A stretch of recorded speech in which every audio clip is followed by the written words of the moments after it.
Hello.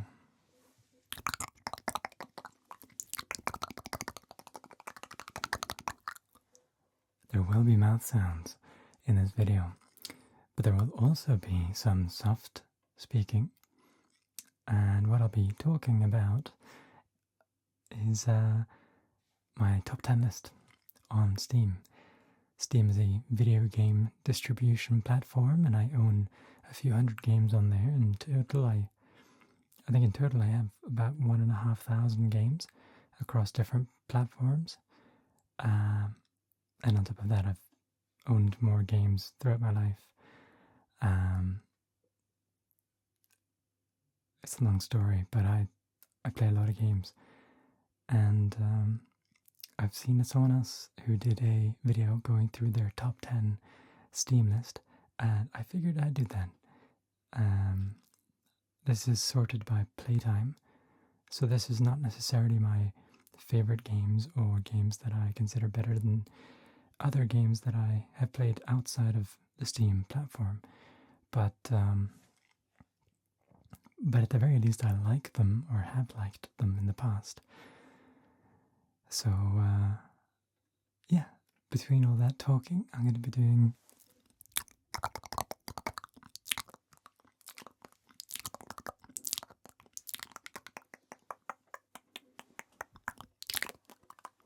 as well. If you like this kind of concept, please do like the video, interact with it, comment, tell me what your favorite game is or what your number one on your Steam list is if you use Steam. Because, I want to know. And also this kind of video needs all the help that it can get. So, if you want to see more, help me, help you. Alright.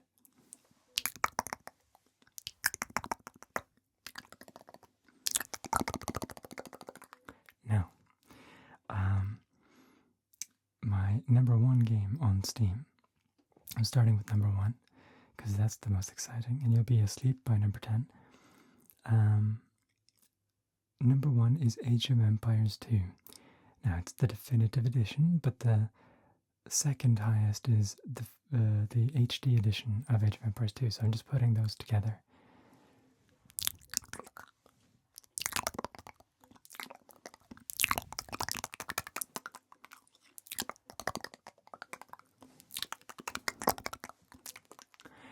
Now, Age of Empires 2 is a game that I've played since I was like 4 years old. It's one of my oldest memories, is sitting down on a Windows 98 PC and playing Age of Empires. I never really played much of the first game. It's the second game that I played, and it's a real-time strategy game, for those who don't know.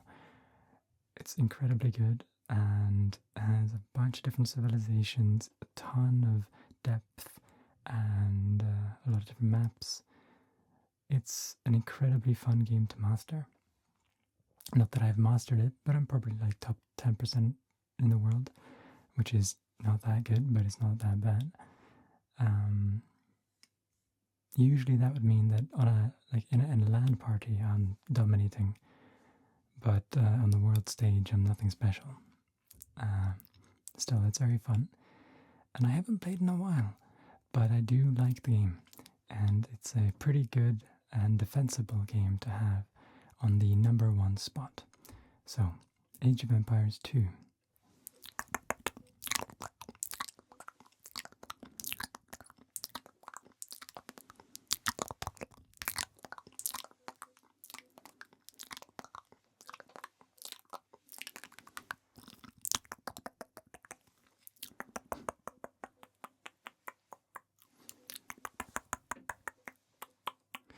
Game number 2, you ready? Battlefield Bad Company 2. I have played the Battlefield series since 1942, and I don't mean that I'm, 85 years old or whatever. No, the game Battlefield 1942, released in 2002, is the first one I played. It's the first one in the series, and I love that game. It's my second favorite, but my favorite of the Battlefield games is Bad Company 2.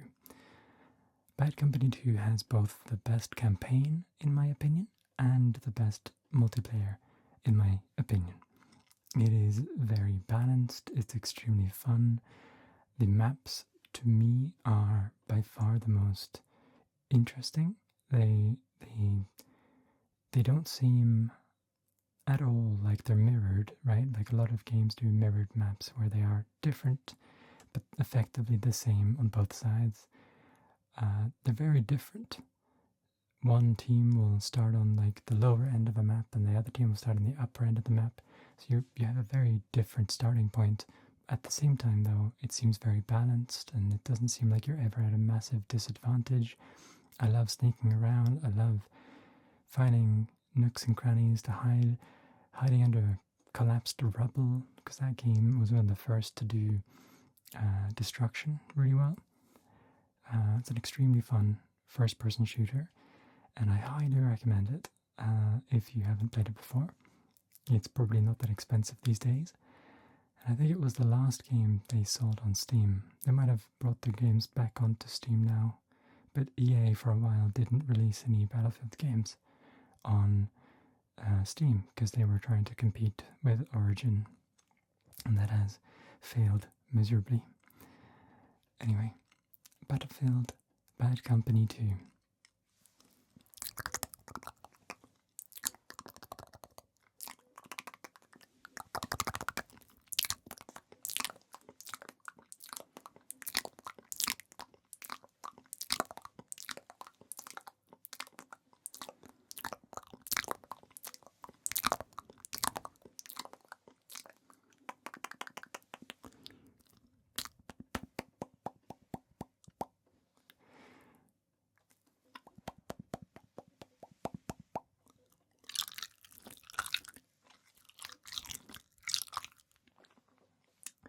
Let's go to the next game. The next game on the list is Valheim. Now, this may not surprise you. I am a Norwegian, and I have a braid in my hair. I'm a pretty big fan of Viking and Norse mythology.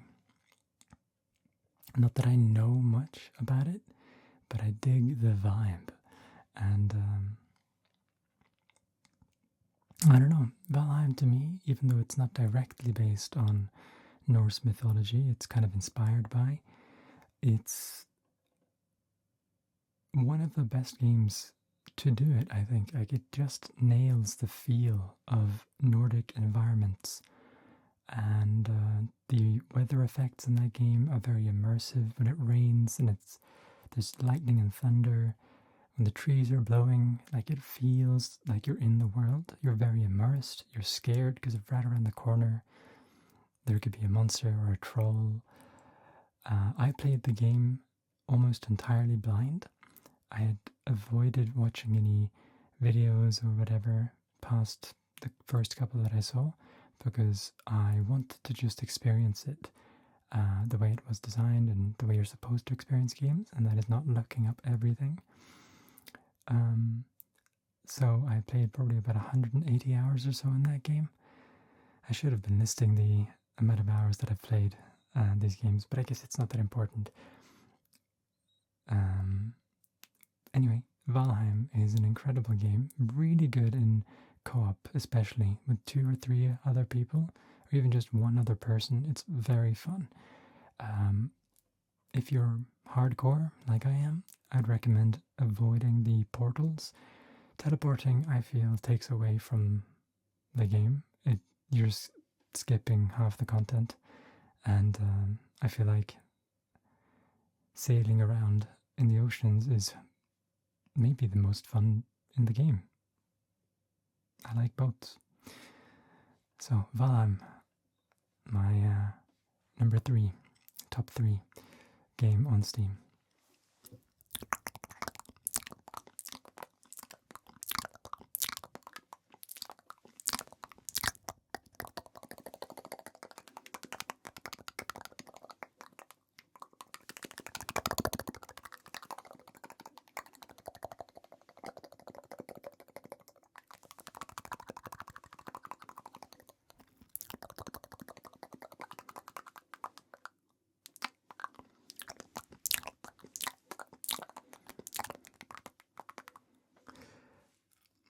next game is a very, very recent release. Marvel Rivals.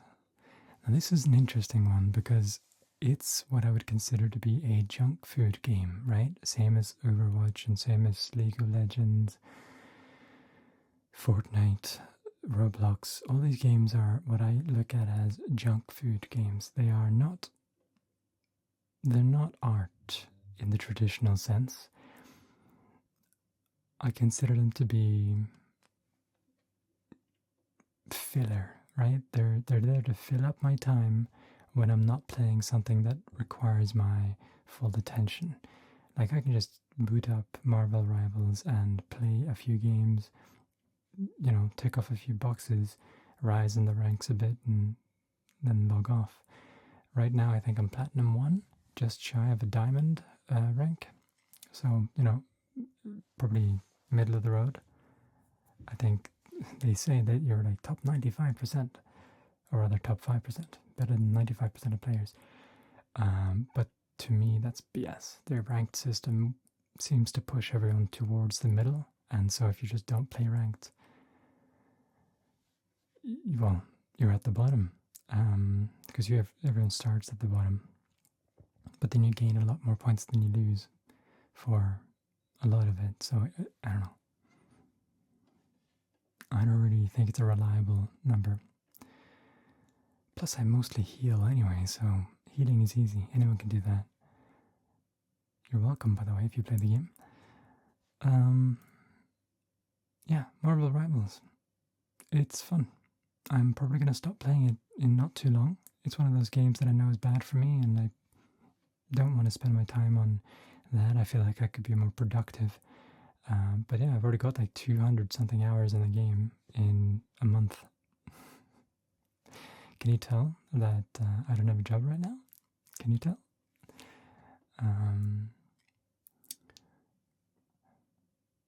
But yeah, it's an interesting game. They basically straight up copied Overwatch, but then they just didn't make it bad, which is something Blizzard couldn't do. They probably will make it bad in the long run, but for now it's a pretty good and fun game. It has a focus on fun instead of balancing around the top 1% of players, which is a good thing. Anyway, mouth sounds.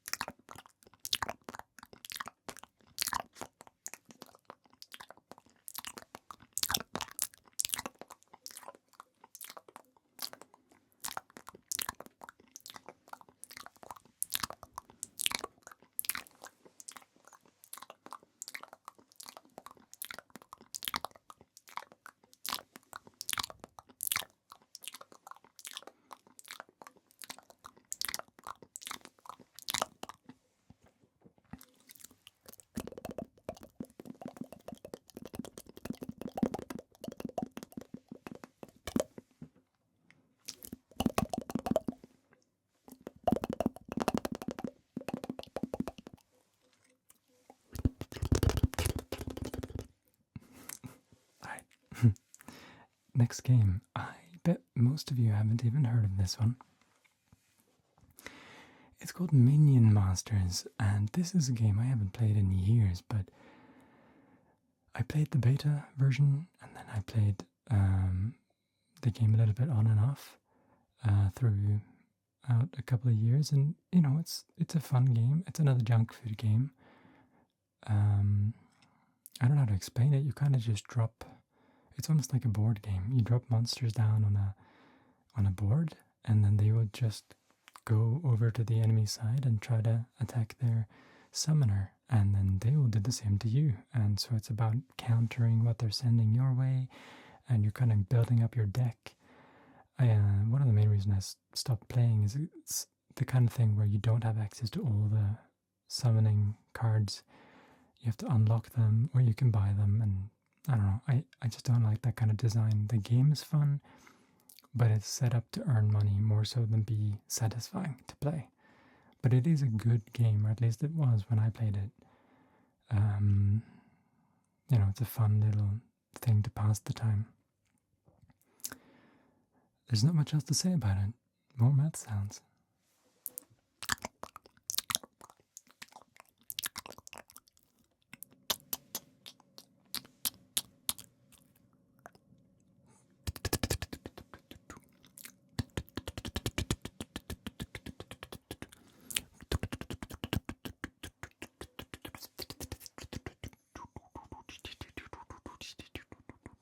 Technically, those are sounds from the mouth. Technically.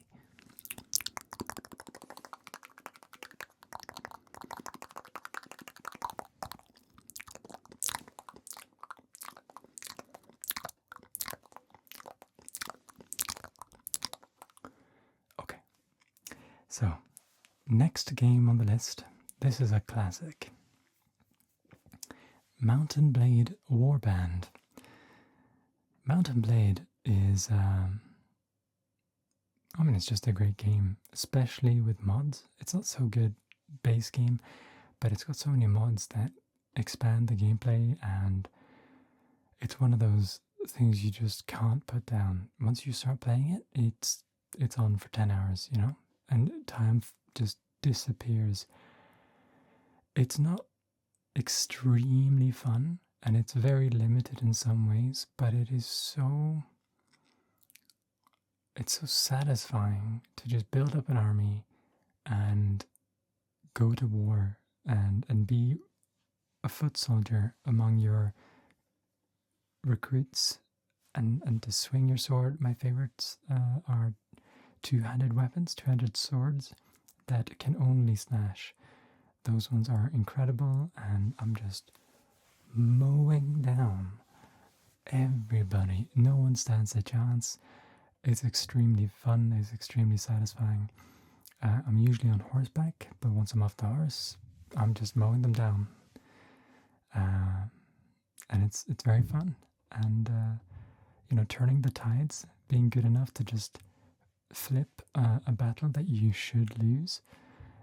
That's very, very fun. It's kind of like Total War, except you're on the ground instead of managing your army from above, and it's super fun. Mountain Blade Warband. I think that was, let's see, 1, 2, 3, 4, 5. That was number 6.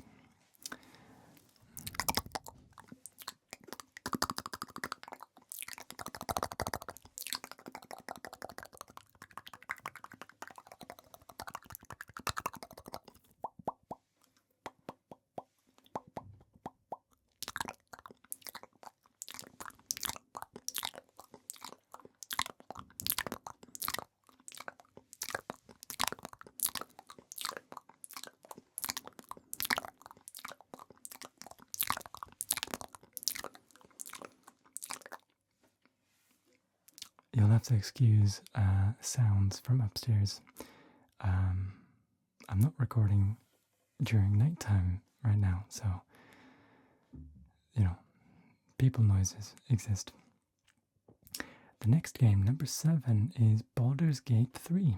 A relatively new release, came out towards the end of 2023. It's a great game. One game of the year. They have done something very impressive with that game. If you didn't play it on release, they have just polished and updated it a lot since then. They recently came out with the latest patch and the final patch, I think. Or they're about to release it. So it's a good time to jump in. It's an extremely fun game. And it is so in-depth. It lets you do whatever you want, basically. You can be whoever you are, just play as, pick a morality, pick some ethics, and just stick to that, and you'll have the most fun, in my opinion. If you just kind of stay true to your character, and you're playing based on that, it's very, very fun. It's Dungeons and Dragons, done extremely well in a video game. And I have a soft spot for these games. I have played the original Icewind Dale, the original Fallout games, Wasteland 2 and Wasteland 3. Wasteland 3 is my favorite game of all time. I love really deep RPGs that you make choices that matter. And it's hard to say that any game really does it better than Baldur's Gate 3, so I highly recommend it. Yeah. But if you like that kind of game, you probably already played it, so. Mouth sounds.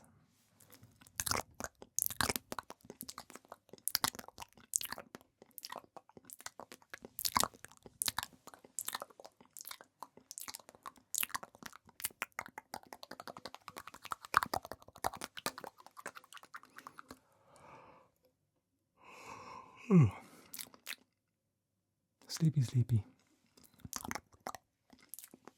It might be rude to yawn, but I think in an ASMR video that's just gonna help you fall asleep, right?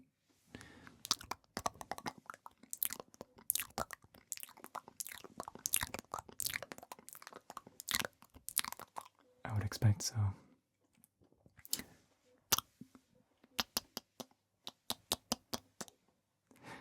Next game, huh? Number 8, right? Super Auto Pets. Now that's a game that many of you will not know. Super Auto Pets. If you watch Northern Lion, I've watched Northern Lion since 2012. He played Super Auto Pets, effectively made it famous, and yeah, it's a fun time waster. It's really good for mobile. It's one of those games that you basically are pitting emoji animals up against each other. You set them up. You don't make a deck, but you get a few. You kind of make a deck. It's hard. You have like a shop, and then you just kind of put some animals into your crew, and then you put them in a certain order, and then they'll behave in a certain way. And then you just let them go. It's auto battler. It's a fun game, and that's why it's called Super Auto Pets, since they just do everything themselves. You just have to set them up and watch them go. It's almost like a PvP puzzle game, and it's fun. It's got an element of randomness to it. New weekly packs, so you can, the animals are mixed and matched up every single week, which makes it infinitely fun and replayable. Yeah, I'd recommend it. It's just fun. Super Auto Pets. It's free. Play it.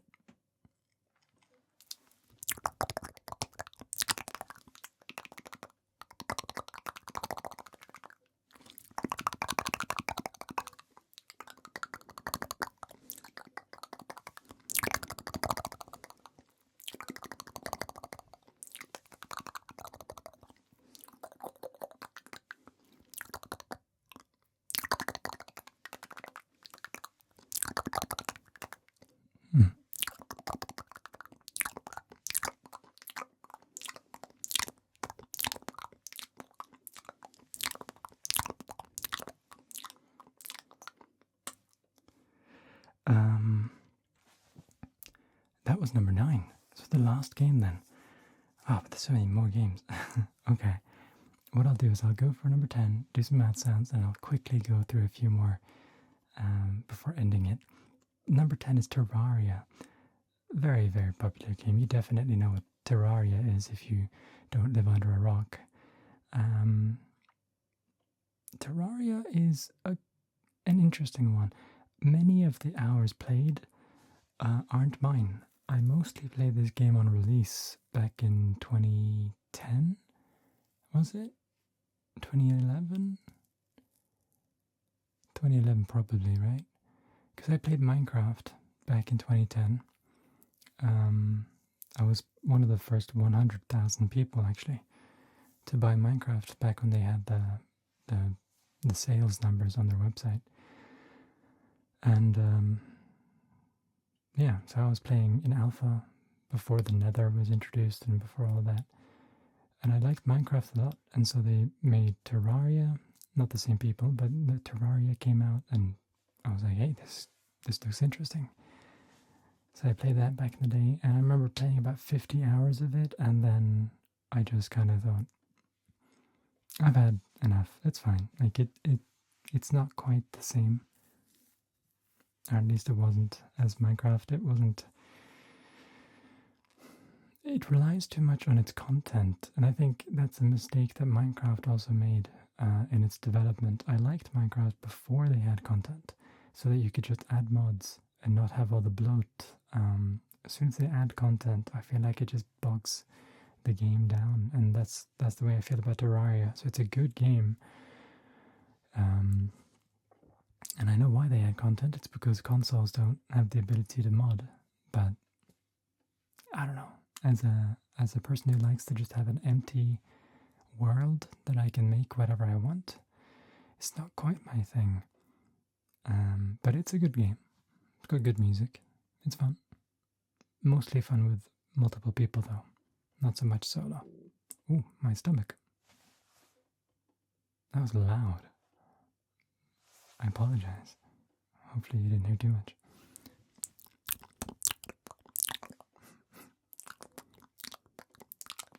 I'm not one for cutting things out of videos, so that'll just have to stay in.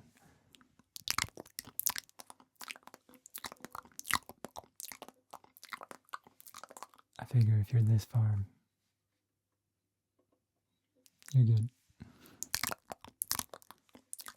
And if you have made it so far, I mean, this is all 10 games. If you made it this far, give me a video game controller in your comment. Okay, just a video game controller emoji. They exist, right? I think that exists. Or joystick, anything that reminds you of a video game, post that in your comment, and I'll know that you watched this part. It'll be a secret.